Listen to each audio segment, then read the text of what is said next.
Hello student, स्वागत है आपका हमारे English channel English knowledge tree में। आज का हमारा जो नया टॉपिक है वो है वन वर्ड सब्स्टिट्यूशन। इसका मतलब होता है वह शब्द जो किसी शब्द समूह के लिए प्रयोग में आता है। जैसे बहुत सारे शब्द लिखे हुए हैं, उनके लिए एक वर्ड। तो पहला आज का हमारा जो शब्द है वो है a place where birds are kept.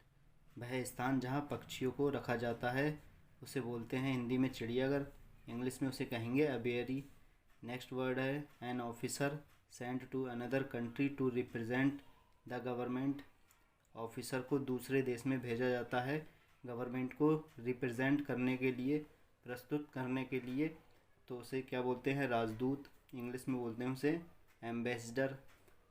A carriage for the sick or wounded. रोगियों को ले जाने वाली गाड़ी, उसके लिए क्या एक शब्द का यूज़ किया जाएगा? Ambulance. The school for arts or learning. ज्ञान भवन, इसके लिए एक शब्द होगा academy. One who does a thing for pleasure and not as a profession. वह व्यक्ति जो काम को आनंद के तौर पर करता है, ना कि किसी प्रोफेशन की वजह से। इसके लिए एक वर्ड होता है अमेटियर। इसका मतलब होता है शौकीन।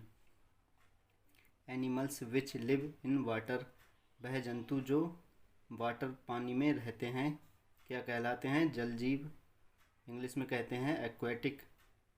Medicine which kills the germs of disease. बीमारी के कीटाणु को मारने वाली दवा क्या कहलाती है? एंटीसेप्टिक।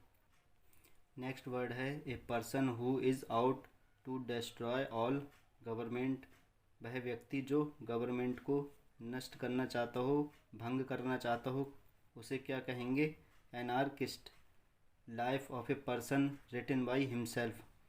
वह व्यक्ति जो अपना जीवन के बारे में स्वयं लिखता है, अपनी जीवनी को स्वयं लिखने वाला कथा क्या कहलाएगी? आत्मकथा। इंग्लिश में उसे कहेंगे ऑटोबायोग्राफी। नेक्स्ट वर्ड है one who does not believe in the existence of God.